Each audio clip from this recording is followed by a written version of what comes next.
जय हिंद दोस्तों, स्वागत है आप सभी एक बार फिर से हमारी YouTube channel way to GS पे।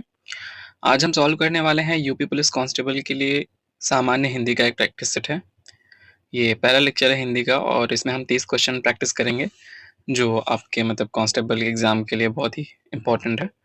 तो सॉल्व करते हैं। पहला क्वेश्चन, हिंदी वर्णमाला में व्यंजन की संख्या कितनी है? तो हिंदी वर्णमाला में व्यंजन की कुल संख्या है 33। ऑप्शन नंबर ए सही हो जाएगा। क्वेश्चन नंबर बी है, कोमल का विलोम शब्द किसे क्या है? कोमल का विलोम जो हो जाएगा ये हो जाएगा कठोर। ठीक है, इसमें विलोम शब्द और समानार्थी शब्द ये सभी पूछे जाते हैं, पर्यायवाची। और क्वेश्चन नंबर 3 है, जो पहले कभी ना हुआ हो उसे क्या कहते हैं? जो पहले कभी ना हुआ उसे अभूतपूर्व कहते हैं। क्वेश्चन नंबर 4 है, लंबोदर में कौन सा समास है? तो लंबोदर में ये है, ऑप्शन नंबर ए हो जाएगा, बहुव्रीहि समास, जिसमें दोनों पद प्रधान नहीं होते, दोनों पद मिला के किसी अन्य पद का निर्माण करते हैं। जैसे लंबा है उदर जिनका, अर्थात गणेश भगवान, तो ऑप्शन नंबर ए सही हो जाएगा, बहुव्रीहि। क्वेश्चन नंबर 5 है, पृथ्वी का पर्यायवाची शब्द कौन सा है? पृथ्वी का पर्यायवाची हो जाएगा option number A, Ratnagarbha. Question number 6 है, कौन सा शब्द तद्भव है? तत्सम और तद्भव से भी आएंगे क्वेश्चन। तत्सम और तद्भव में बस यही फर्क है कि जैसे तत्सम में जो होता है वो संस्कृत से शब्द होते हैं और तद्भव जो है वो हिंदी वाले शब्द होते हैं। तो इसमें सूरज जैसे है ये तद्भव शब्द है, इसका तत्सम हो जाएगा सूर्य। क्वेश्चन नंबर 7 है, आंखों का तारा होना। लोकोक्ति और मुहावरे से भी क्वेश्चन आते हैं, तो ऑप्शन नंबर ए हो जाएगा, बहुत प्यारा होना, आंखों का तारा। क्वेश्चन नंबर 8 है, कनक कनक सौगुनी में कौन सा अलंकार है? तो इसमें हो जाएगा यमक अलंकार। यमक अलंकार उसे कहते हैं जिसमें दो शब्द होते हैं, दो शब्द की आवृत्ति होती है लेकिन दोनों के अर्थ अलग अलग होते हैं। तो इसमें एक कनक का मतलब होता है सोना और दूसरे कनक का मतलब होता है धतूरा। क्वेश्चन नंबर 9 है, हिंदी की आदि जननी किसे माना जाता है? तो हिंदी जो है वो संस्कृत से ओरिजिनेट हुआ है, तो इसे आदि जननी जो है संस्कृत कहते हैं। क्वेश्चन नंबर 10 है, शुद्ध वर्तनी का चयन कीजिए। तो ये क्वेश्चन का कई बार रिपीट हो चुका है, कवित्री का वर्तनी, तो ऑप्शन नंबर ए हो जाएगा, कवित्री। ये सही है, सबसे अप्रोप्रिएट यही है, option number A. Question number 11 है, श्रृंगार रस का स्थायी भाव क्या है? तो श्रृंगार का हो जाएगा रति। क्वेश्चन नंबर 12 है, विद्यालय में कौन सी संधि है? तो विद्यालय में दीर्घ संधि है, विद्याधन आलय, इसमें दीर्घ संधि है। क्वेश्चन नंबर 13 है, निम्नलिखित में से कौन सा शब्द तत्सम है? तो तत्सम आपको फाइंड करना है। तत्सम इसमें ये देखें, आमरक, बाकी आम, आग और पंच ये सब हिंदी के शब्द हैं जो तद्भव है। क्वेश्चन नंबर 14 है, अमृत का विलोम शब्द क्या है? अमृत का विलोम हो जाएगा विष, विष यानी जहर। बाकी ऑप्शंस पीयूष, सुधा, अमी ये सब भी अमृत के पर्यायवाची हैं। क्वेश्चन नंबर 15 है, गजानन किसका पर्यायवाची है?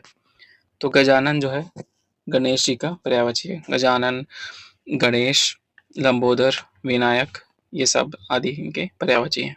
क्वेश्चन नंबर 15 है, जो कम बोलता है उसे क्या कहते हैं? जो कम बोलता है उसे अल्पभाषी कहते हैं और वाचाल जो ज्यादा बोलता है उसको कहते हैं। क्वेश्चन नंबर 17 है, कौन सा वर्ड अंतस्थ व्यंजन है? अंतस्थ व्यंजन आपका या, रा, ला, व है, तो ऑप्शन नंबर ए हो जाएगा या, ये अंतस्थ व्यंजन है। क्वेश्चन नंबर 18 है, चयन का संधि विच्छेद क्या होगा?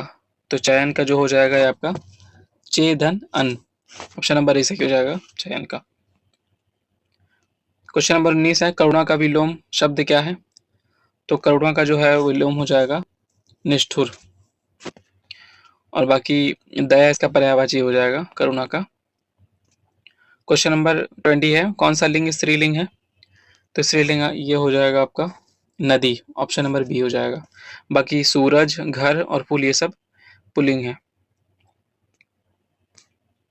अगर आपको स्त्रीलिंग या पुल्लिंग में कंफ्यूजन होता है तो आप लोग उसको एक सेंटेंस के थ्रू उसको आइडेंटिफाई कर सकते हैं। जैसे नदी हिमालय से निकलती है, तो ये स्त्रीलिंग है, और सूरज निकलता है ये पुल्लिंग है।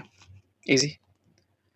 क्वेश्चन नंबर 21 है, वाक्यांश जिसे जीता ना जा सके वो होता है अजेय।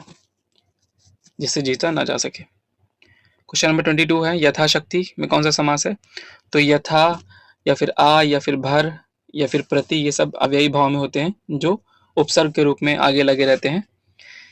जैसे यथाशक्ति, यथा समय, ये सब अव्ययी भाव के हैं। और कुछ ऐसे भी होते हैं जैसे रात दिन, घर घर, मतलब दो शब्द एक जैसे होते हैं, वो भी अव्ययी भाव के होते हैं। क्वेश्चन नंबर 23 है आँख खुलना का मुहावरे का अर्थ क्या है? तो आँख खुल गया।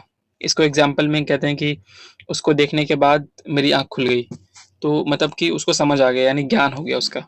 तो ज्ञान होना इसका सही ऑप्शन है, option number A. Question number 24 है हिंदी दिवस कब मनाया जाता है? तो हिंदी दिवस जो है आपका ऑप्शन नंबर ए हो जाएगा, 14 सितंबर को मनाया जाता है। और एक विश्व हिंदी दिवस है जो 10 जनवरी को मनाया जाता है, दोनों याद रखिए। क्वेश्चन नंबर 25 है गोदान, गबन, ईदगाह, पूस की रात, ये सब प्रेमचंद की रचना है, Munshi Premchand, option number A. Question number 26 है कौन सा शब्द पुल्लिंग है?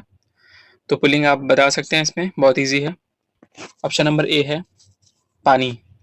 पानी देखने में स्त्रीलिंग लग सकता है लेकिन ये है पुल्लिंग। बाकी नदी, रोटी, छाई, ये सब स्त्रीलिंग है, पानी जो है वो पुल्लिंग है। कौन सा श्लेष अलंकार का उदाहरण है?